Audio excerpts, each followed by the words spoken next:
大家好，我是佳佳，今天要跟大家分享的故事，同样是我的麻吉遇到的故事，一样是出国旅行遇到的灵异故事，所以我会依他的角度，第一人称的视角来说这个故事。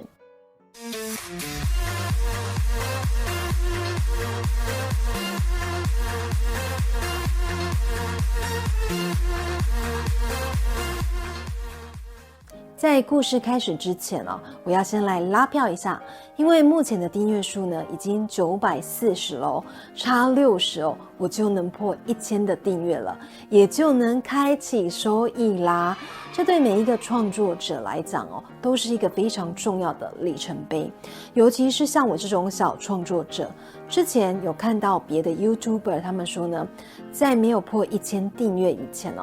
只能称为创作者。破1000订阅之后呢，才能成为 YouTuber， 所以要请大家多多帮忙分享，让我也变成 YouTuber 吧。因此，请还没有按下订阅的朋友，记得帮佳佳按下订阅。您的收看跟订阅支持，是我永不停止的动力。虽然我的影片不像别的频道那么精良，有专业的剪辑人员来制作，但是每一部影片都是我花了很多心血，一个人呢收集资料、写稿、自己录影，然后剪辑、上音乐、上字幕，所以真的挺花时间跟心力的。因此希望大家呢能花个几分钟的时间来听我说故事，休息一下，谢谢大家。这次的故事发生在20多年前，当时的我呢还不是灵异体质，而这个故事是我的2个朋友遇到的，同样呢也是跟我们家人一起出国旅行，但不同的是这次多了2个朋友，除了有上次故事的 A 小姐之外，还多了另外一个人 B 小姐。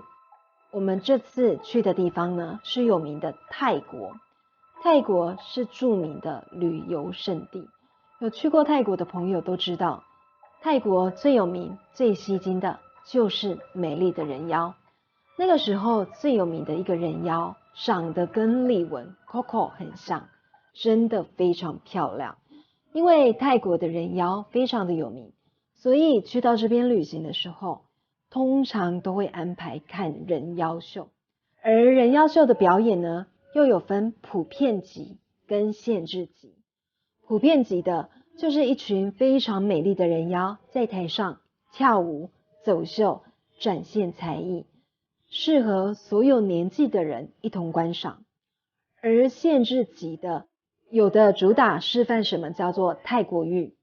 就是帮洗的人会以自己的身体为菜瓜布，然后去帮客人洗澡。还有的就是以18般武艺的武馆，例如用嘴巴开啤酒瓶盖，用嘴巴吹剑、吹蜡烛，用嘴巴含刀片、削吸管。只是这个嘴巴不是上面的嘴巴，而是下面的嘴巴。但是这些表演我都没有看过，因为当时我年纪不到，还是未成年，所以我们无法进去看这些成人秀。在我家人和朋友进去看成人秀的时候，我跟我2个弟弟就在外面等他们，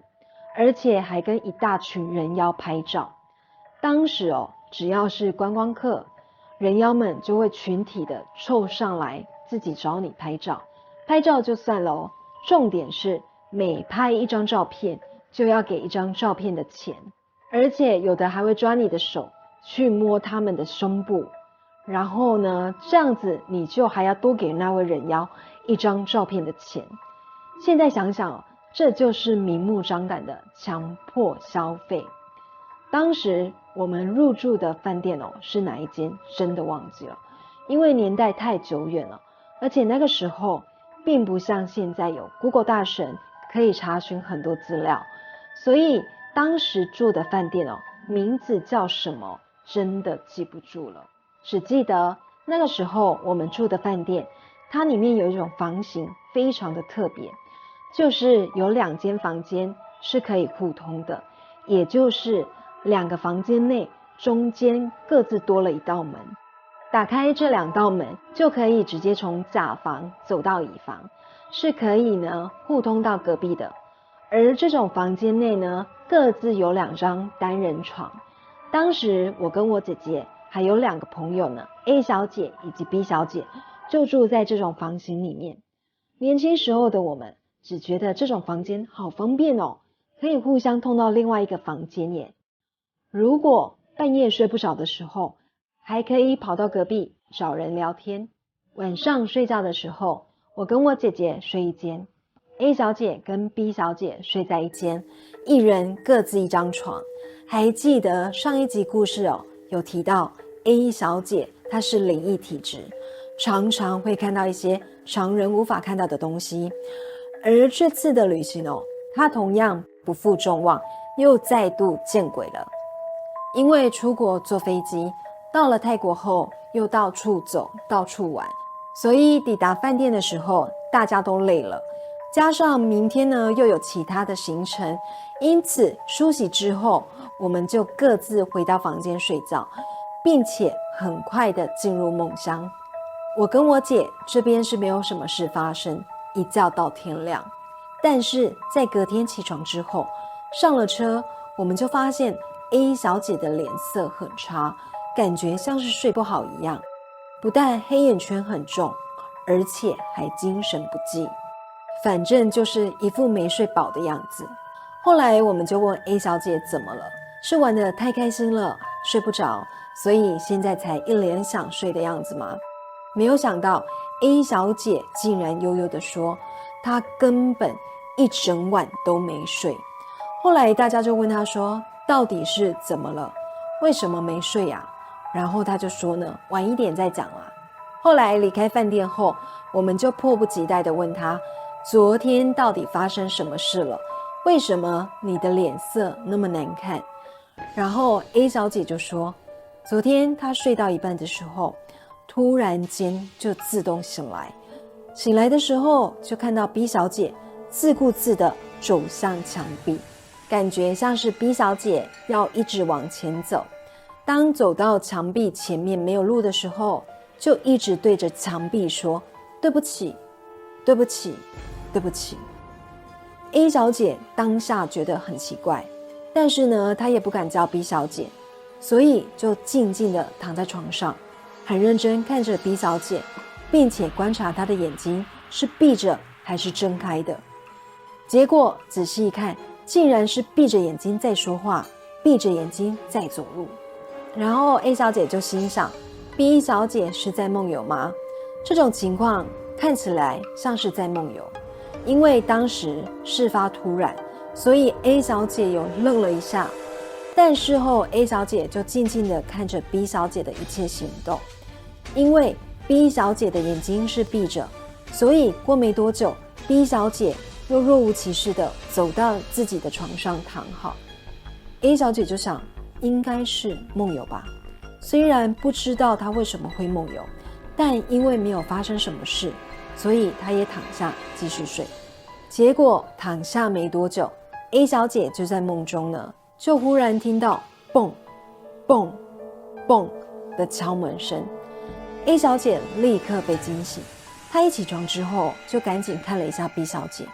没有想到 B 小姐竟然没有在床上。接着她就发现 B 小姐竟然站在房间内，面向着通向另外一个房间的门前，然后对着门口喃喃自语，看起来感觉像是在跟人说话，只是不知道是在跟谁说话。而这种诡异的画面也让 A 小姐顿时觉得头皮发麻，当下呢也不敢睡觉，也不敢叫醒 B 小姐，只能一直看着 B 小姐这样诡异的举动。就在 A 小姐惊慌失措的情况下， B 小姐突然快速地冲到 A 小姐的身旁，并且直接躺在她的床上睡觉。然后 A 小姐就非常的惊恐，心里就想说，靠，现在是什么情况啊？ B 小姐刚忙梦游到一半，突然冲到我床上睡觉，那我现在要叫醒她吗？她刚刚干嘛自言自语啊？然后 A 小姐就顺着刚刚 B 小姐站的位置，就是那个房间内的门口。结果他竟然在那个门前看到一个透明的女人站在那里。A 小姐吓得整晚都不敢睡觉，她也不敢再看那个门口。不知道过了多久，天快亮了，她才敢再次看向那扇门。到了隔天上车离开后， A 小姐才跟我们讲前一个晚上发生的事情，我们大家才得知那一个晚上的惊魂夜。而 B 小姐听完整个过程之后，她自己也吓呆了，因为她完全不知道自己在做什么，在家中呢也没有梦游的情况，也没有梦游史。不过她说呢，她只记得有做梦，但是梦到什么她自己已经忘记了。听完今天的故事跟上一集的故事之后，我真心觉得我妈吉如果以后要出国旅行啊，还是别约 A 小姐去吧，因为她跟我妈吉出国2次，遇鬼2次，撞鬼率呢是100%。好啦，这个是开玩笑的题外话啦。不过啊，我真心的觉得有灵异体质的朋友真的蛮辛苦的，因为像我的妈吉啊，她自己是说呢，可能是机缘到了，她后来呢也变得有灵异体质，所以像是去一些比较特别的地方啊，有灵体啊或者是庙宇的地方，她就开始狂打嗝，然后有的时候晚上还会梦到一些奇怪又诡异的梦。说到这里，我就觉得有的时候神经大条也是一件好事，因为像我就是一个神经大条的人，而且脑筋有的时候太直，常常呢只会注意我要看的东西。例如朋友跟我约1点在 7-Eleven 见面，那我就会1点的时候呢站在超商门口等他，不太会东张西望去看东看西。但殊不知呢，我朋友可能站在超商的隔壁饮料店买饮料，所以以前常常闹出笑话，就是我朋友明明在我眼前，但是我却看不到他。而之前跟铁粉 Anita 在留言处聊到，我说听别人说故事都觉得很可怕，可想而知遇到的人那些回忆应该是一辈子恐怖的记忆。虽然我之前分享了一些我自己的亲身经历，但是我不像其他人是直接明确的看到鬼脸，或者是透明人，又或者是听到鬼在说话，或者是感应到有异界的朋友在拉脚啦，或者是摸脸。所以我才说呢，如果以我的个性真的遇到了，我当下应该会觉得为什么会这样，然后事后才会觉得好像哪里怪怪的。这应该也是傻人有傻福的一种吧。今天的影片就到这边咯，再一次谢谢大家的收看。如果我们的朋友有任何故事想要跟我分享，都欢迎写信到 email 给我，寄出后在影片下方留言告知我就可以了。谢谢大家的收看，我们下周见，拜拜。